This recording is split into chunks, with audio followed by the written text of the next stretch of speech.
ఇవాళ AICC general secretary సంస్థాగత incharge KC Venugopal గారు వివిధ రాష్ట్రాల పిసిసి అధ్యక్షులతో ఏఐసి ఇన్ఛార్జ్తో మీటింగ్ చేసినారు.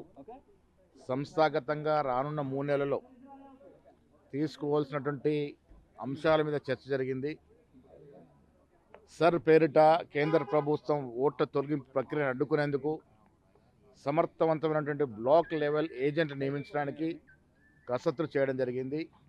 కాంగ్రెస్ పార్టీని గ్రామ స్థాయి నుంచి మండల బ్లాక్ స్థాయి నుంచి జిల్లా స్థాయి వరకు బలోపేతం చేయడానికి తీసుకోవాల్సినటువంటి చర్యల మీద చర్చలు జరిగినాయి.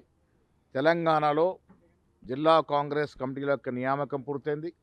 జిల్లా కాంగ్రెస్ కమిటీలు కూడా ఈ వారం 10 రోజుల్లో పూర్తిగా నియమిస్తాము. ఇవాళ 26 జనవరి రోజు పనికి ఆర పథకం నుంచి గాంధీ మహాత్ముడి పేరు తొలగింపు, నిధుల కోత, మన్రేగాలో జరిగినటువంటి మార్పుల పైన దాదాపు 7,000 గ్రామాల్లో ఇవాళ గ్రామ సభలు నిర్వహించి తీర్మానాలు చేయడం జరిగింది. కేంద్రం ప్రభుత్వం తీసుకున్నటువంటి బీదల వ్యతిరేక పాలసీని వెనక్కి తీసుకోవాలని డిమాండ్ చేస్తూ తీర్మానాలు చేయడం జరిగింది. కేంద్ర ప్రభుత్వం నిధుల కొరత, ఎస్సీ ఎస్టీ బీసీ మైనారిటీలు లబ్ధి పొందుతున్నటువంటి పనికి ఆహార పథకం మీద వారు చేసినటువంటి మార్పుల్ని రోల్ బ్యాక్ చేయాల్సిందో తీర్మానాలు చేయడం జరిగింది.